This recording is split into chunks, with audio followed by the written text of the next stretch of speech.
So to start off, I did dry most of my hair. It is a bit damp in some places, but that is the key to making your shark flex style curls last longer. So it is a bit damp, but it is mostly dry. Keyword mostly dry. You do not want it the other way around, because then your curls will not last and it will take you a lot longer to do the curls with the shark.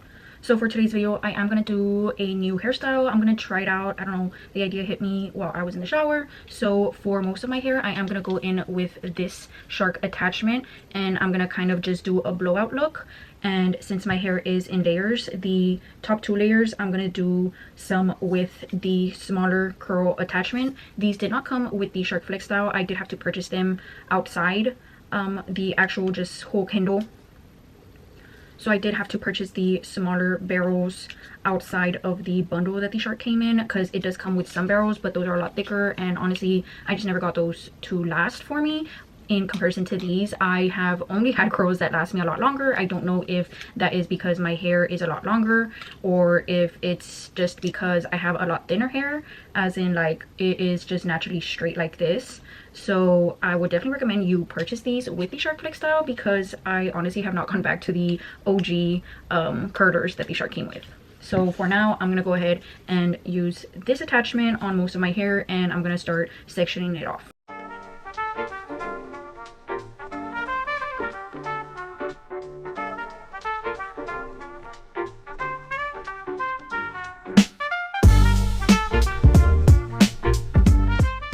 I do use the Olaplex number 7 hair oil, and I always put this on before I start using the stronger attachments, or the attachments that are gonna be applied to my hair longer.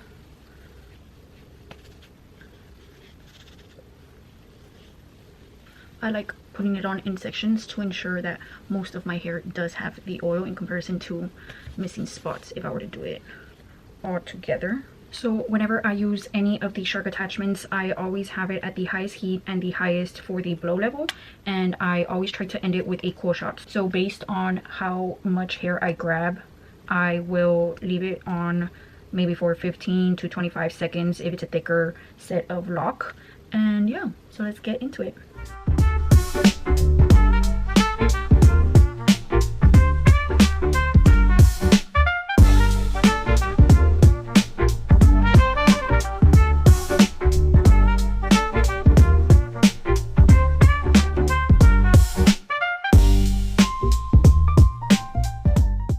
So here we have this side done.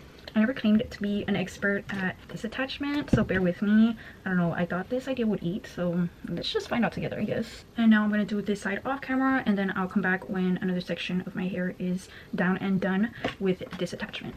So we are officially on my highest layer, and I went ahead and already changed the attachment. So this is the left side for my left side, and I'm going to start grabbing a small section. Since it is a small barrel, I do tend to get smaller sections to ensure that it is going to curl. So although this might seem like it's not a lot, I'm going to cut this in half, and we are going to go ahead and start curling this. So the key to making your shark curls last is going to be grabbing it in the middle of whatever section you got, and you're going to put the barrel close to where your finger is on your hair, but not close enough where you burn yourself. You're going to start to do this once the shark is on, so that the hair at the bottom of the strand that you picked starts curling itself around the barrel.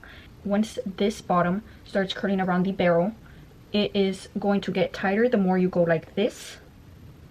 So the minute that you start feeling it get tighter, as in you can't make it any tighter by going up and down, then you start going higher and higher and higher up until where your heart desires for the curl to start. So let me go ahead and demonstrate that for you.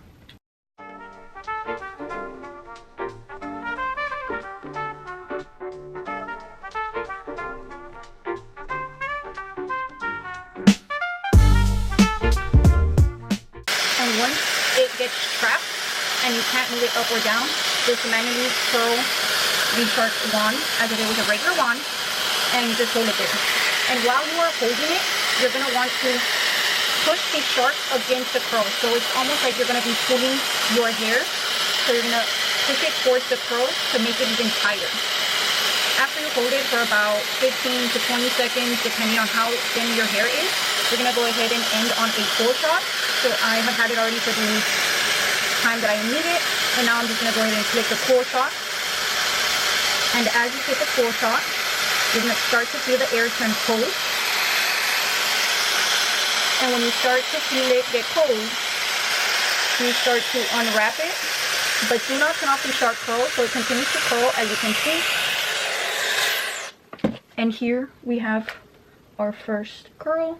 As you can see, it is a very tight curl, so that is what you want, because they do fall out eventually just with how you sit down, with the more you touch your hair, or if you are one to like to run your hands through your curls, then definitely make them a lot tighter so that they can last a lot longer. So I'm just going to go ahead and do the rest of my hair, and I will keep showing the technique over and over.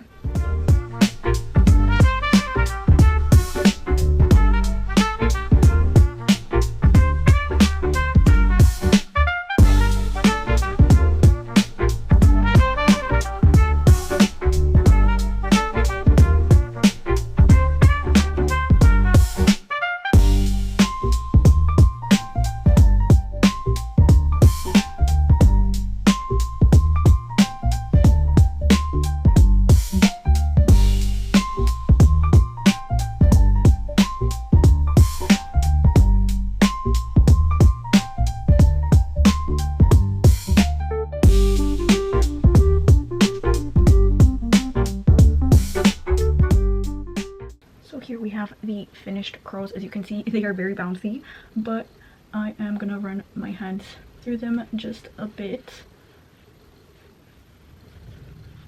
and I plan to just grab loose strands from this bottom half of my hair. So I'm gonna go ahead and do that, and do this side, and come back with the finished look. So here we have the finished outcome. I actually loved how it turned out. I went in and curled some of the bottom pieces so it could look more put together, and I think this actually ate. Like, my hair looks so voluminous, and that's because half of my hair is technically straightened. Definitely recommend you try this technique out for your short FlexStyle curls, and if you do, don't forget to come back to this video and comment what the results ended up being for you, because I swear I tried so many things, and up until I tried this technique, they started lasting me. So ever since then, I have not gone back, and I completely love the results. So that concludes today's video. See you next time.